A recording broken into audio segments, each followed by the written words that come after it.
Greetings, folks. Two and Proper here, bringing you another in my series. Got some new stuff. Today, I was reading the newsletter that gets sent to us by one of the most respected members of our community, frankly. And in his newsletters, usually there's, stories. He talks about community resources, events that go on within our community. And he's a really, really good man. Very well respected. I respect him very much. So today, his newsletter was of particular interest to me because he was forwarded a story from a lieutenant colonel that he knows. And this story was relating to what I have been talking about in the Two and Proper blog, the Two and Proper videos that I make concerning government control of the populace. And the story is called How to Catch Wild Pigs. It starts off with a thought to remember. Marx said, "Remove one freedom per generation, and soon you will have no freedom and no one would have noticed." This is a sentence that I've been saying in some way or another. But then it goes on. Here's the story. There was a chemistry professor in a large college that had some exchange students in his class. One day, while in class in the lab, the professor noticed one young man, an exchange student, who kept rubbing his back and stretching as if his back hurt. The professor asked the young man what was the matter. The student told him that he had a bullet lodged in his back. He had been shot while fighting communists in his native country who were trying to overthrow his country's government and install a new communist regime. In the midst of his story, he looked at the professor and asked a strange question. "Do you know how to catch wild pigs?" The professor thought it was a joke and asked for the punchline. The young man said that it was no joke. You catch wild pigs by finding a suitable place in the woods, and then you put corn on the ground. The pigs find it and begin to come every day and eat the free food. And when they are used to coming every day, you put a fence down one side of the place where they are used to coming. When they get used to that piece of fence, they begin to eat the corn again, and then you put up another side of the fence. They get used to that, and then they start to eat again. And you continue until you have all four sides of the fence up with a gate in the last side.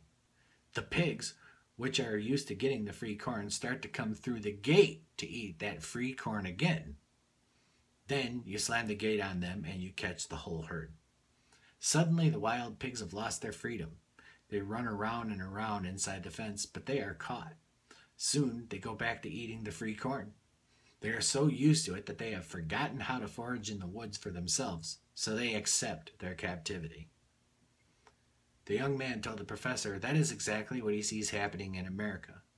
The government keeps pushing us towards communism and socialism and keeps spreading the free corn out in the form of programs such as supplemental income, tax credit for unearned income, tax exemptions, tobacco subsidies, dairy subsidies, payment to not plant crops, welfare entitlements, medicine, drugs, etc., while we continually lose our freedoms, just a little at a time. And folks, that story talks about what we have been saying all along, what the constitutionalists have been saying all along. And my advice to everyone in America, if what I have to say matters at all, my advice to the Americans is never stop watching the government. Never stop watching to see what they're doing. Never completely trust the government. The problem with the American people today is that they're not vigilant enough about the government.